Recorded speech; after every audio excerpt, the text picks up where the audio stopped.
Viewers, आज के video में हम देखने वाले हैं कक्षा 9वीं सामाजिक विज्ञान में इतिहास मतलब समकालीन भारत और विश्व नाम की आपकी जो बुक है वह इतिहास की बुक है और उसका अध्याय 2 उसके सारे इंपॉर्टेंट क्वेश्चन आज हम कर लेंगे।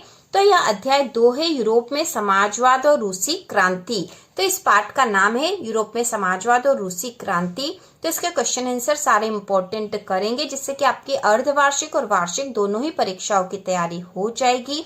इसके साथ ही हमें पता होना चाहिए कि सामाजिक विज्ञान का कोर्स पूरा ही है, इसमें कोई सा भी पाठ या कोई सा भी भाग कम नहीं किया गया है। तो शुरू करते हैं। प्रश्न नंबर पहला, कुलक शब्द को परिभाषित कीजिए।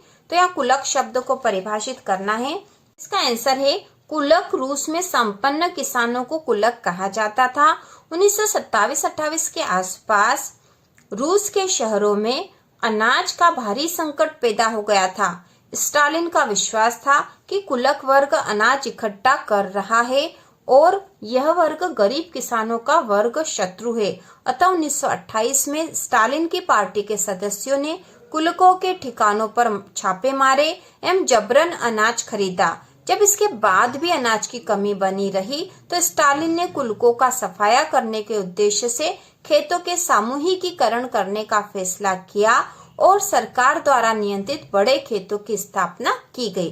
तो कुलक शब्द को परिभाषित करना था। तो कुलक जो है रूस में जो संपन्न किसान थे उन्हें कुलक कहा जाता था। तो 1927-28 के आसपास जो है रूस के शहरों में अनाज का भारी संकट पैदा हो गया और स्टालिन जो था उसने यह अनुमान लगाया कि जो कुलक वर्ग जो संपन्न किसान थे उन्होंने अनाज इकट्ठा कर लिया है जिसके कारण अनाज का भारी संकट पैदा हो गया है। अतः 1928 में स्टालिन की पार्टी के सदस्यों ने कुलकों के जो ठिकाने थे वहां पर जबरन छापे मारे और जो अनाज था उनके पास वो खरीद लिया।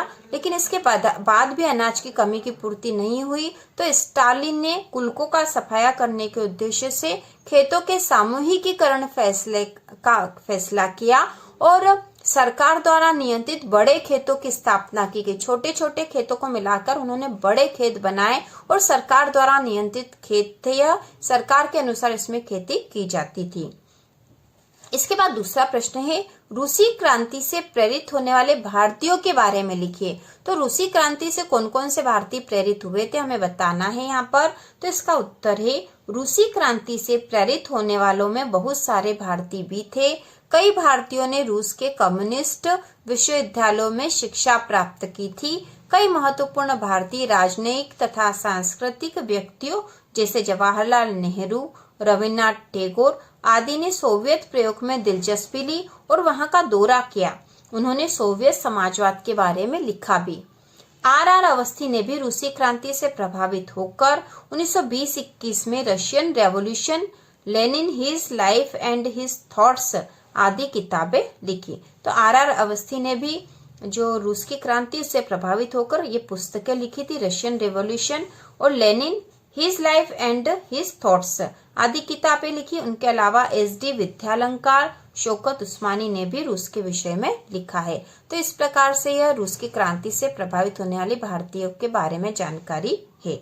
इसके बाद जो अगला प्रश्न है, 1900 से 1930 के बीच महिला कामगार की स्थिति पर संक्षिप्त टिप्पणी लिखिए। तो महिला कामगार जो महिला मजदूर थी उनकी रूस में उस समय क्या स्थिति थी यह हमें बताना है 1900 से 1930 के बीच।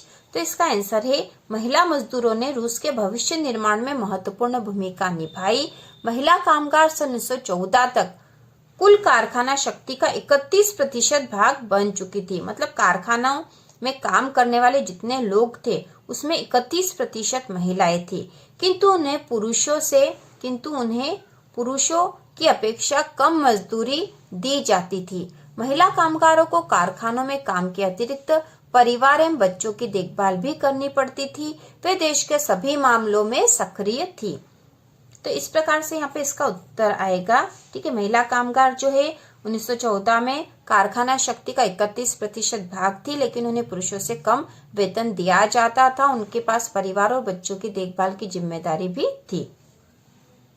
बाद अगला प्रश्न नंबर 4 बहुत ही आसान है। इसके बारे में अभी हमने प्रश्न नंबर 1 में पढ़ा था, उसी के अनुसार है और हम एक बार पढ़ते से ही इसको समझ जाएंगे और सीख भी जाएंगे। तो प्रश्न है, स्टालिन के सामूहिक कार्यक्रम को समझाइए।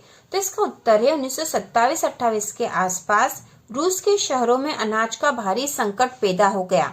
अनाज की कमी को देखते हुए स्टालिन ने छोटे छोटे खेतों के सामूहिकीकरण की प्रक्रिया शुरू की, क्योंकि उनका यह मानना था कि छोटे छोटे टुकड़े आधुनिकीकरण में बाधा डालते हैं। इसलिए छोटे छोटे किसानों से उनकी जमीन छीनकर राज्य के नियंत्रण में विशाल जमीन का टुकड़ा बनाया जाना आवश्यक है। इसके लिए राज्य ने किसानों को मजबूर किया कि वे सामूहिक खेती करें। सामूहिक खेती के लिए बड़ी भूमि अर्जित करना ही स्टालिन का सामूहिकीकरण कार्यक्रम है। तो वे सामूहिक खेती करवाना चाहते थे। इसके लिए उन्होंने छोटे छोटे किसानों से उनकी जमीन ले ली और एक बड़ी भूमि अर्जित करी, जहां पर सामूहिक खेती की जाती थी, और यही स्टालिन का सामूहिकीकरण कार्यक्रम है। इसके बाद इस अध्याय से दीर्घोत्तरी प्रश्न भी पूछे जा सकते हैं, इसलिए हमें दीर्घोत्तरी प्रश्न करना भी आवश्यक है। तो हम 3 दीर्घोत्तरी प्रश्न यहाँ से करने वाले हैं और तीनों ही बहुत महत्वपूर्ण हैं।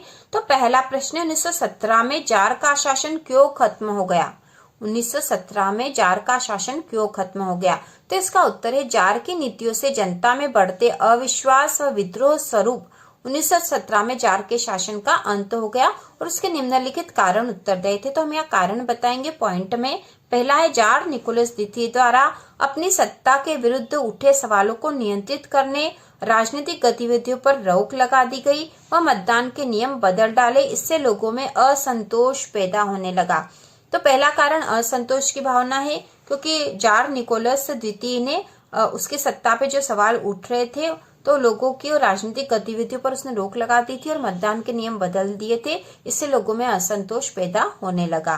दूसरा है, प्रथम विश्व युद्ध के प्रारंभ में रूसी जनता जार के साथ थी, परंतु जार द्वारा ड्यूमा के प्रमुख दलों से सलाह लेने से इनकार के बाद उसने रूसी जनता का समर्थन खो दिया। तो प्रथम विश्व युद्ध जब हुआ था तो रूस की जनता जार के साथ थी, जो वहाँ के शासक थे, लेकिन जार ने जो ड्यूमा वहाँ की एक समिति थी, सलाहकार समिति, जो कि शासन के लिए सलाह देती थी, उसने उससे सलाह लेने से इनकार कर दिया और इस प्रकार रूसी जनता से अपना समर्थन भी खो दिया। तीसरा कारण है, जार निकोलस की पत्नी महारानी जरीना के जर्मन मूल का होने और उसके रासपुतीन जैसे सलाहकारों ने राजशाही को अलोकप्रिय बना दिया। तीसरा जो कारण है यह है कि जार निकोलस जो थे शासक, उनकी पत्नी थी महारानी जरीना, वह जर्मन मूल की थी और उसके जो सलाहकार थे रासपुतीन, इसे भी लोग पसंद नहीं करते थे। तो इस कारण से वह अलोकप्रिय हो गए। इसके बाद चौथा कारण है, प्रथम विश्व युद्ध में जर्मनी व ऑस्ट्रिया से पराजित हो पीछे हटती रूसी सेनाओं ने फसलों व इमारतों को नष्ट कर दिया। इससे ब्रेड, रोटी और आटे की किल्लत हो गई। ब्रेड रोटी की दुकानों पर दंगे होने लगे। इस कारण ने भी जार शासन को अलोकप्रिय बना दिया। ठीक है, यह भी एक कारण था। हम इसके 4 ही कारण याद करेंगे। 4 कारण बहुत है, 4 नंबर का क्वेश्चन आएगा और 4 यदि हम पॉइंटर लिखते हैं तो हमें 4 नंबर पूरे मिल जाएंगे। इसके बाद अगला प्रश्न है, रूस के सामाजिक, आर्थिक व राजनीतिक हालात 1905 से पहले कैसे थे? तो 1905 से पहले के हालात हमें यहाँ बताने हैं। तो इसका आंसर है, रूस के सामाजिक, आर्थिक एवं राजनीतिक हालात 1905 से पहले जनसाधारण के लिए बुरे थे। 1905 से पहले रूस के ग्रामीण क्षेत्रों में समाज मजदूरों, अभिजात वर्ग और चर्च के बीच बटा हुआ था। अभिजात वर्ग और चर्च के सदस्यों के बीच विशाल भूमि खंड थे। शहरों में समाज मालिकों और नौकरों में विभाजित था। श्रमिक अपने कौशल के अनुसार समूह में बटे हुए थे। रूसी साम्राज्य की लगभग 85% जनसंख्या आजीविका के लिए खेती पर निर्भर थी। शहरों में कारखानों के मजदूरों को कम मजदूरी दी जाती थी, जो सामाजिक जीवन निर्वाह हेतु पर्याप्त नहीं थी। कारखानों से प्राप्त लाभ पूर्ण रूपेण मालिकों की संपत्ति होता था। मजदूरों, भूमिहीनों, कृषकों, महिलाओं को रूस के शासन में भाग लेने का कोई अधिकार नहीं था, अर्थात रूस एक निरंकुश राजशाही था। तो फिर से देखेंगे हम इसको, रूस के सामाजिक, आर्थिक और राजनीतिक हालात 1905 से पहले कैसे थे? तो 1905 से पहले वहां का समाज अलग अलग वर्गों में विभाजित था और रूस के जो ग्रामीण क्षेत्र थे वहां समाज मजदूर, अभिजात वर्ग और चर्च के बीच बंटा हुआ था। अभिजात वर्ग और चर्च के पास विशाल भूमि थी, जबकि जो मजदूर वर्ग थे वह अपने कौशल के अनुसार अलग अलग भागों में बंटे थे, इनके पास भूमि भी नहीं थी। और रूसी साम्राज्य की 85% जनसंख्या आजीविका के लिए खेती पर निर्भर थी।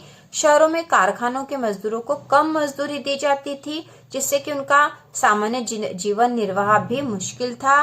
कारखानों में जो लाभ प्राप्त होता था तो लाभ पूरा मालिक के पास ही रहता था, उसमें मजदूरों को कोई उसमें हिस्सा नहीं दिया जाता था। तो इस प्रकार इसका आंसर आएगा। इसके बाद अगला प्रश्न तीसरा है, बोल्शेविकों ने अक्टूबर क्रांति के फौरन बाद कौन कौन से परिवर्तन किए? तो इसका आंसर है, बोल्शेविकों ने अक्टूबर क्रांति के फौरन बाद रूस में निम्नलिखित परिवर्तन किए। इसमें पहला, ज्यादातर उद्योगों और बैंकों का नवंबर 1917 में राष्ट्रीयकरण करके उनका स्वामित्व और प्रबंधन सरकार ने अपने नियंत्रण में ले लिया। तो पहला है जो परिवर्तन पहला करा था वह था उद्योग और बैंकों का राष्ट्रीयकरण। ठीक है, सरकार ने इनका नियंत्रण अपने हाथ में ले लिया। दूसरा है, जमीन को सार्वजनिक संपत्ति घोषित कर दिया गया। जमीन जितनी भी थी उसको सार्वजनिक संपत्ति घोषित कर दिया गया। तीसरा है, किसानों को सामंतों की जमीनों पर कब्जा करने की खुली छूट दे दी गई। चौथा है, शहरों में बड़े मकान मालिकों के मकानों में से कुछ हिस्सा उन्हें छोड़कर बाकी हिस्सा बेघर और जरूरतमंदों को रहने को दे दिया गया। ठीक है, तो 4 पॉइंट बहुत है। ठीक है, 4 याद कर लो, या फिर पुरानी पदवियों के इस्तेमाल पर रोक लगा दी गई, यह भी याद कर सकते हैं। तो इस प्रकार से हमने अध्याय 2 के सारे इंपॉर्टेंट क्वेश्चन कर लिए हैं। तो इसी प्रकार के और वीडियो देखने के लिए कक्षा 9वीं की संपूर्ण तैयारी के लिए चैनल को सब्सक्राइब कीजिए।